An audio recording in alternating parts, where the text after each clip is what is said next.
Programang ito ay rated SPG, striktong patnubay at gabay ng magulang ang kailangan.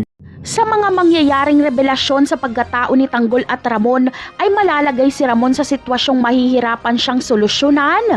Mapagtatanto niya kasing napakalaki ng nagawa niyang kasalanan kay Tanggol noong pinilit niyang makuha si Mokang. Wala naman kasi siyang kaalam-alam tungkol sa pagmamahala ni Tanggol at Mokang.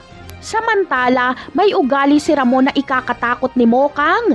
Ito ay ang kapag mainit ang ulo ni Ramon ay wala itong kinikilala. Pati si Mokang ay gusto nitong patayin. Kaya hanggat maaari ay kailangang makawala ni Mokang kay Ramon. Malalaman na din kasi ni Mokang na Ramon Montenegro ang tunay na pangalan ng kanyang asawa at isa pala itong kriminal.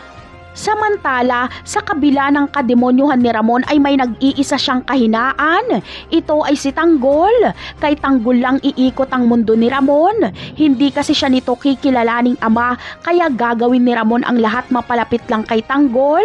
Kahit si Mokang pa ang maging kapalit nito.